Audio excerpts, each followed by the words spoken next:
The backlight is a very simple on with 3 levels. Of course, the higher levels do use a little bit more battery life, but the MXT and MXT Pro run 20 plus hours on a set of 8 AA, so it doesn't cost you a lot. About 15% at the low setting, about 30% at the high setting, reduction in battery life, but that helps you to see the display in low light conditions. Of course, 0 is off, you have level 1, 2, and 3, and then it just cycles back to off again. So that's the light bulb as your backlight. Ground grab is a feature that works very closely with your track control. What can happen is if you have to lock your ground control for a peculiar area, once in a while you'd like to update that setting. The MXT will monitor the ground, but it's not going to track in the lock setting. Pressing grab from the lock setting updates the ground balance to what the tracking says it should be. So in other words, to what it would have been if you'd have been in ground or salt the entire time. So from the locked ground setting, grab updates the ground balance. From the ground or salt position, holding grab locks the ground tracking. Now that's significant because the ground balance and tracking is so aggressive on MXT, if you're sweeping over a weak target repeatedly, tracking will begin to think that that's part of the ground and it'll try to track it out. So if you have a very weak or very soft target and you want to sweep it several times and analyze the display regardless of what mode you're in, you can just hold grab and it's going to hold the ground tracking setting stable, and you can sweep that target repeatedly and the ground tracking is not going to tune it out.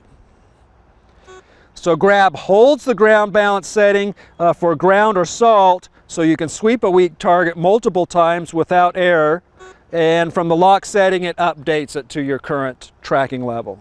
We're excited to bring these new advantages to the MXT. I think they are significant and I think they're going to be a big help, and they're the next obvious evolution of the MXT success.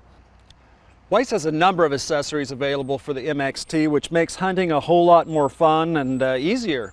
Of course, a good digging tool is one of the main necessities you're going to need with the metal detector.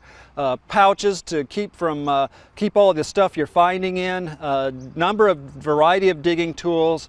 A pinpointer saves you a lot of time and effort. Again, checking the plug to see if it's in the flap or in the hole or in the pile of dirt that you put in your drop cloth. Very handy tool. Quality headphones, a big plus. There is not a volume control on the MXT, so a headphone with its own separate volume control is a really good idea. One of the more significant performance aspects of a metal detector are the size of the search coil. Again, the bigger the search coil, the deeper it penetrates, but the tougher it is to use around targets that are very close to one another, harder to separate.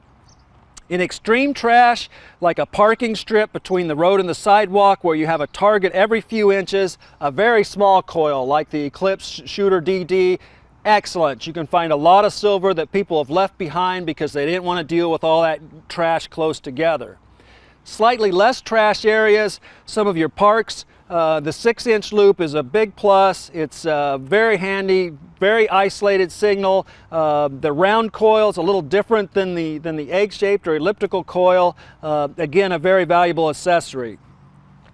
The D-loops, the 6x9 and the 10-inch DD have advantages in prospecting. D coils definitely have a better ability to reject extreme grounds just by plugging them in and using them. The 6x9, very popular for prospecting with the MXT and MXT Pro. The traditional 9.5-inch size gives you a little better separation in trash, but again, the bigger the loop, the deeper it goes, so as you can use bigger coils, that's definitely the way you want to go. And then the 10-inch Double D is the largest of the D coils, very handy in extreme grounds. The D coils do tend to cover more ground per pass because you've got a detection field along the center line, so you have more of a windshield wiper effect covering more ground per pass, whereas a traditional concentric coil tends to center into a spot in the center as it gets deeper into the ground. Again, DD loops have a line along the center they detect. Concentric coils tend to center in a spot. Search coil covers or scuff pads, great idea, particularly if you're hunting rough grounds or sandy grounds. It's just like sandpaper. You're gonna wear a hole in the bottom of that coil eventually, so a cover or a scuff pad's a really good idea, particularly for rough grounds, and there is a loop cover for every loop that White sells. Again, the MXT and MXT Pro are very battery friendly, 20 plus hours, easy on a set of 8 AA's. But if you want to go with rechargeables, White's offers two options for the MXT and MXT Pro. There's the traditional NiCad battery, has the overnight or trickle charge or fast charge option, and NiCads are pretty economical to use. White's also has the nickel metal hydride systems, a little more expensive, a little longer per charge, and it's just a little later technology in the nickel metal hydride rechargeable systems. To make rechargeables pay, you really got to use it a lot. And we're not talking about once a month, we're talking about often. The more often you use it, the more the rechargeable batteries will pay you back. And to keep it all together, of course, a carry bag will fit your detector and all your accessories. The traditional padded style bag has a zipper pocket. The hole detector will fit in there without having to break it down all the time. You just shorten up the rod, it slides in, and you can put all your accessories and books in there too. The hard cases require a much more disassembly. They're more for airline type travel. The padded gun style bag is your better everyday type case. White's MXT and MXT Pro, easy to use and high performance. Visit us on the web at www.whiteselectronics.com.